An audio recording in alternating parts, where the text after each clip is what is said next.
Well, hello, and welcome to another day in Life with Sandy. Outside feeding my birds.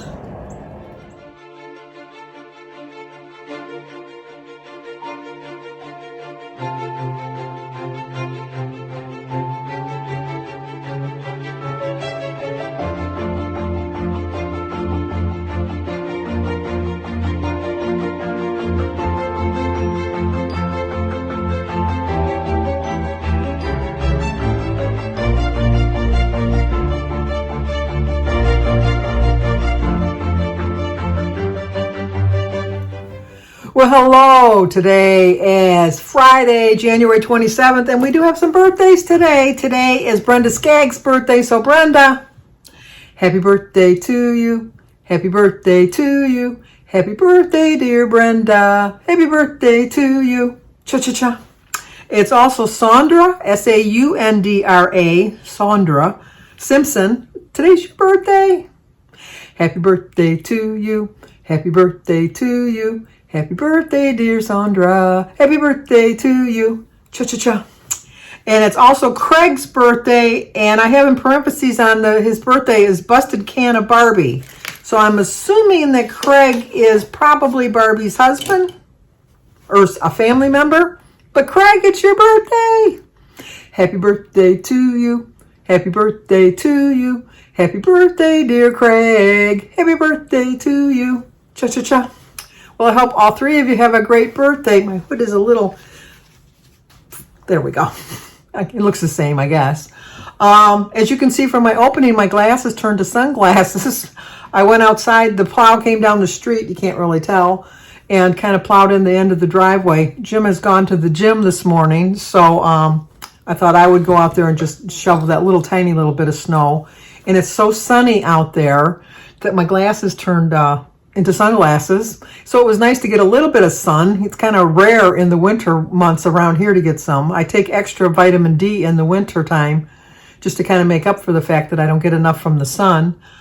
But it was nice being out there. And then I refilled my bird feeders, and I had such a nice time being outside. It really perked up my mood. It really did help me a lot.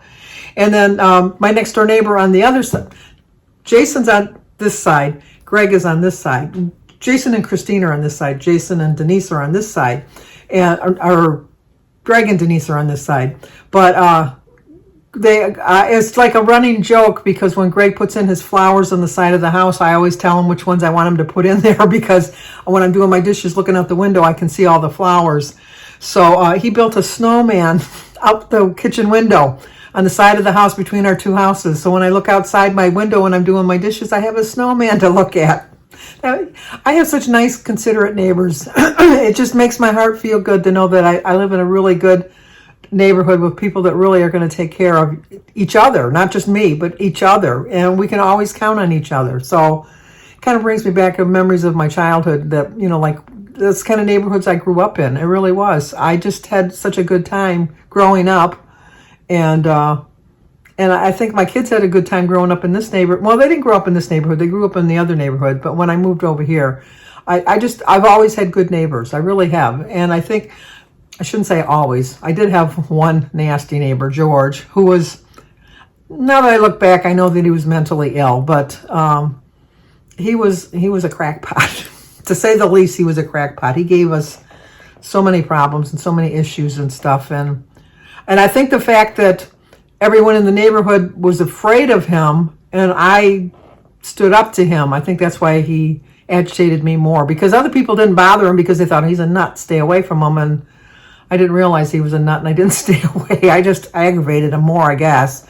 But it just always brought me back that, like, it's my house too. It's nice. This is my neighborhood. You don't own the whole block, although people were very leery of him.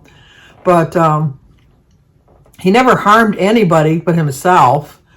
And so he's just, he got into a gun battle with the police and set the house on fire and killed himself and then burned to death in his house. They completely ransacked the whole house. This was after I moved and was gone, but He had his issues. He really did. He was an oddball in school too, because he went to school when I went to school. He wasn't in my grade. I think he was a year older than me. But like you'd see him in the halls and stuff like that. And he was, as long as I've ever known him, he was always odd. So anyway, I had such a good time with my family yesterday.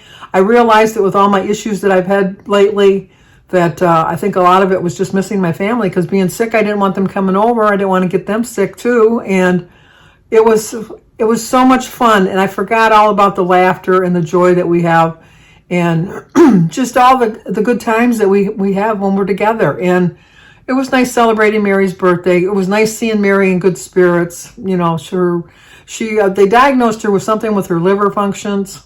Her liver and kidney functions.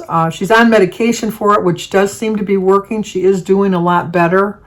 So I still thank you for all your prayers for Mary, because they really do work. And I just, I'm so thankful for everything in my life. I have good neighbors. I have good friends. I have good family. I have my faith.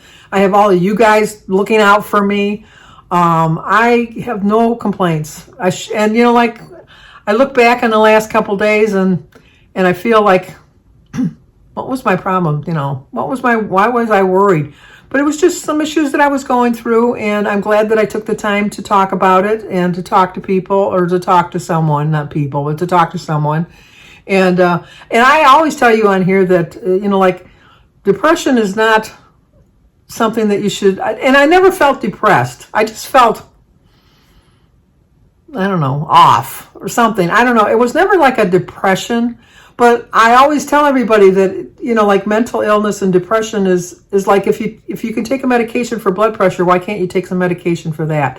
Which comes back to the fact that, with my anxiety, why don't I take medication for that? It might help. I just felt that I've in the past got over my issues without medication.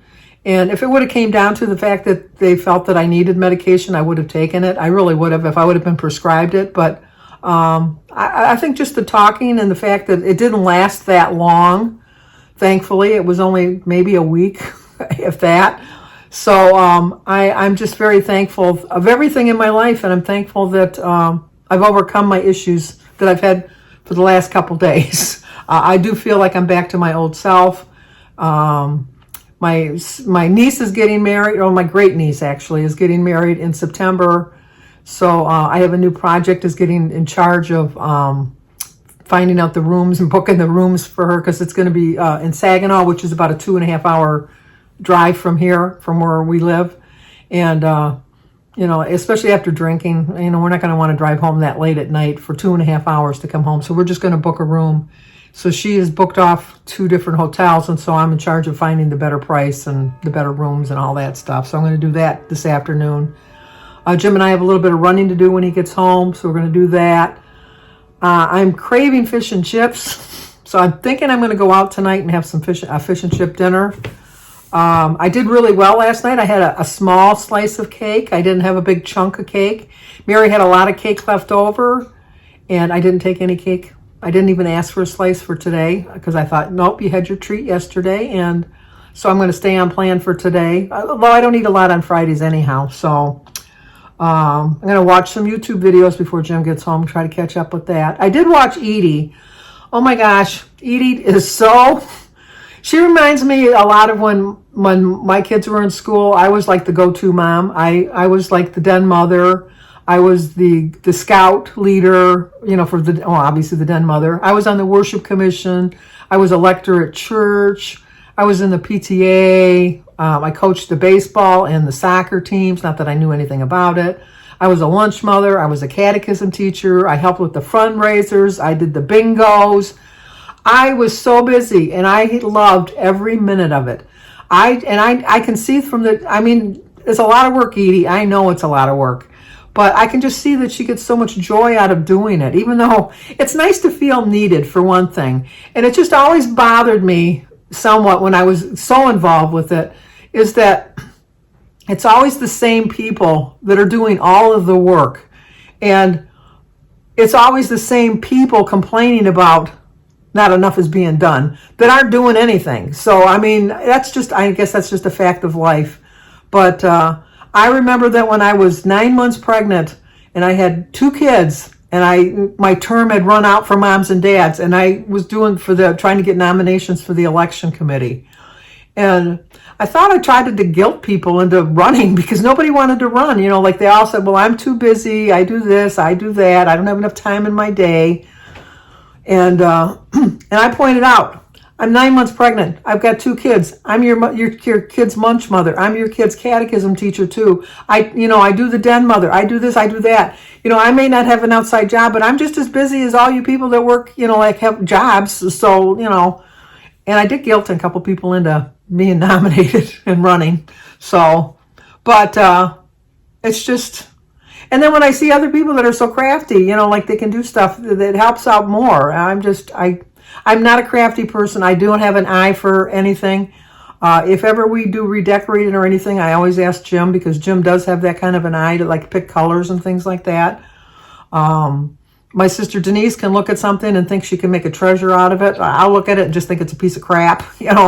I'll be honest with you, sometimes I watch some channels and they'll pick up stuff and I'm thinking, oh my gosh, what are you going to do with that? And then it turns out something really great and I'm thinking, they did that from that. It's just like, I just can't. I'm just always amazed at that. But I'm also amazed at the puzzles that Carrie and Corey do. Puts Jim and I to shame. They do like in a night. Like they did like one puzzle. Maybe if I added up how many hours we actually spent doing them, maybe we're equal to what they do, because they just sit down and do it. Jim and I just do it a little bit at a time. Like we'll walk by and we'll see it and we'll just stand over there and maybe take a couple pieces and, try to put them in place. We don't sit continually for hours on end doing it. But she always does such really great puzzles, and they always look so complicated. And I'm thinking, that's kind of like when you see on Facebook the one that did the whole hallway. Like her whole hallway was this one giant puzzle, like 25,000 pieces. I'm thinking, who has the patience or the time to do that? But anyway, this is the new puzzle that I picked. And I didn't realize that when I picked the puzzles, because Jim and I pick 500-piece puzzles. We're not really like big 1,000-piece puzzles per people. And I picked out 3 puzzles this past time when I was Christmas shopping. And I didn't realize that all 3 of them I picked are 1,000 pieces. So we'll be way longer than 5.5 hours, Carrie, doing this. I know that. But I think at this time I'm going to let Jim help a little bit more, because I think he was a little dejected that he didn't help as much with the other one. But we do like the Cobble Hill. And the reason we like the Cobble Hill is it always comes with a picture inside of the box.